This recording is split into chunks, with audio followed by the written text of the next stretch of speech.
Ron's already got a question. You want to fire away, Ron?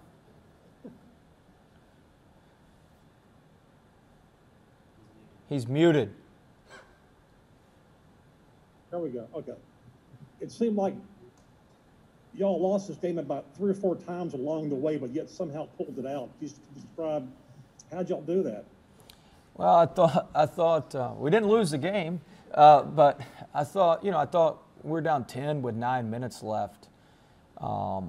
We put ourselves in a tight spot, but I thought we picked up our energy. I thought we picked up our urgency, and I thought that helped us out. But at the end of the day, every SEC game is hard to win. There's no such thing as an easy SEC game. You got to dig it out. You got to find a way, and that's part of life in this conference. There's no easy way up the mountain. So it was a difficult win, but at the end of the day, we found a way. We made enough plays. We got just enough defensive stops. We made enough winning plays. I thought Imwani Wilkinson made some tremendous winning plays for us, saves, rebounds, defensive plays, and that was huge for us.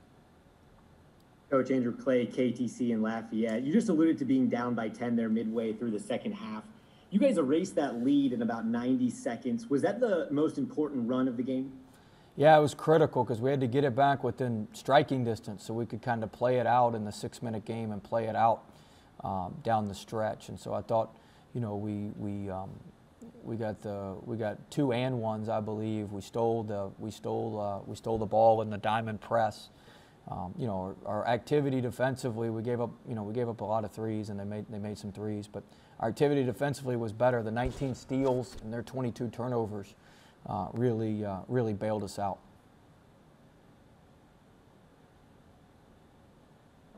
Hey, well, I know we talked a couple days ago about how Cam and his scoring has helped his teammates and vice versa. It was that case tonight with him finding days for that last 3. I was just curious if you could talk us through that play and kind of how maybe that was an evolution of Cam came to kind of draw that double team, notice it, and then find days for a wide open look. Well, we'd run the play about 6 other times, and Cam had drawn fouls, and we were actually running something similar into the game. We just kind of messed up the execution there at the end. But Cam had drawn fouls. We knew 2 guys were going to go with him. We kind of told him, hey, the throwback's going to be open. We just got to, we trust Days. Days has made big shots for us. Days will continue to make big shots for us. And it was a great play by Cam. He trusted Darius and was able to toss it back, and Darius knocked it in. Anything else? Sheldon?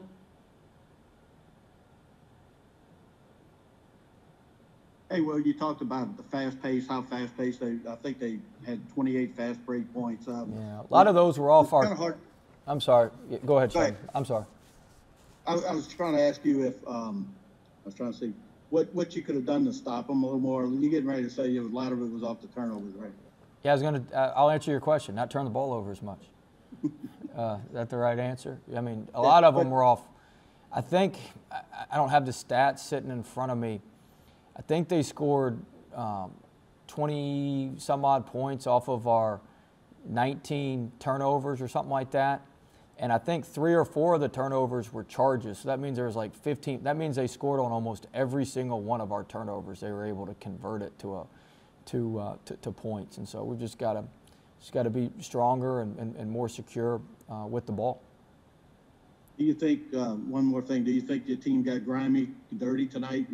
At times, I mean, especially late, you had to have it. Late we did, and Imwani brings that to us. LeBlanc did a nice job tonight with that. I thought those guys did. I thought Javante did. I thought he made some tremendous plays for us. So it was, I mean, we got to be a little bit more consistent, got to be a little bit more urgent from the start.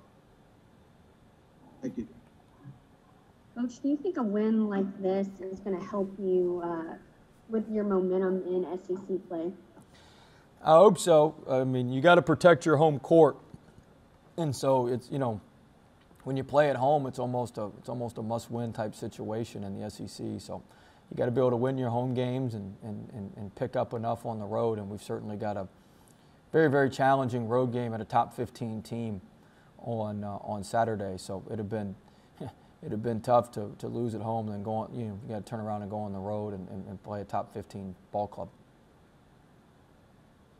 Hey, Coach, as we were sitting here, Trendon's been shooting free throws and working on his game a little bit. Is that just something that happens every now and then? He started 0 for 6 from the line, but then made some big ones. Made the 2 big ones and made one of the 2 there at the other one. But yeah, he'll be fine. We believe in him. We trust his work. He's been working really hard, and we believe in him, and he'll be fine. But he's a hard worker. I'm not surprised that he's out there. Yeah, well, 2 questions. One, I know you gave up 12 threes, but some of them seemed like unguardable. They were so far out. That's the first question. I mean, what can you do about that? And the second question is, when you scouted Cam, did you kind of notice this type of game in him that no matter how bad he shoots, he finds a way to draw fouls?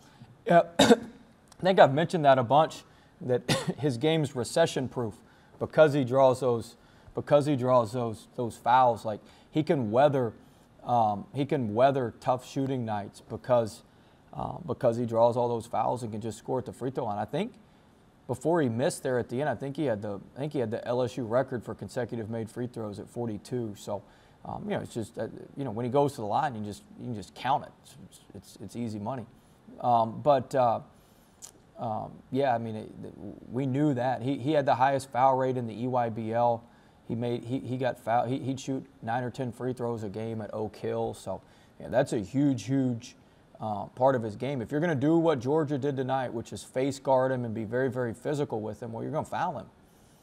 You're going to foul him and foul him off the ball and foul him as he comes off screens. We had to change a little bit of our movements, but you're going to foul him. So, what was your first question, Ron? First was, you gave up 12 threes, but oh yeah, I mean, part of it is we were trying to, it's a give and take. We got all those steals because we were in the gaps and we were way in there trying to protect that paint, keep that ball out of the paint in the half court, and so you're going to give some things up, and we gave up some threes, but Kier's Kyer's a very good shooter, and Horn's a good shooter, especially from the corners, and so we were able to survive it. If you don't give up a bunch of paint, touches, you can survive a barrage from 3 like that. Will, does it speak more to our expectations rather than the reality of where this team is, that this hard, tough-fought victory doesn't feel so satisfying? Feels good to me. Feels good to me. I mean, they're all hard. They're all hard. You got to understand, Georgia had a week to prepare for us. We were coming off a tough game on Saturday on the road. They didn't play. I mean, they had a week. They had high energy. They were ready to go. I mean, they got a good veteran team. They got graduate transfers. Coach Crean's a good coach. So, I mean, yeah, it was every game in this league's hard. Every game in this league's hard. There are no easy games. And so maybe it speaks to the expectations in our program, which is good. And that's a good thing. But, no, I mean, we had to prepare our tail off for this. Coach, I guess you guys are getting used to playing in empty arenas, but it seemed like tonight, at least towards the end, your crowd was good. It got into it a little bit, yeah. Got a little bit of got a little pep from the crowd. Got a little defense chant, I think. So we had a little pep from the crowd, which has been tough with only 3,000 people, 2,800, whatever it is in the gym, in the arena. But it was good. It was good to feel like a little bit like a home game. I thought the students who came back there were really, really good. It's good to have the students back, and so that certainly gave us a lift. Thanks, everyone. Thank you all.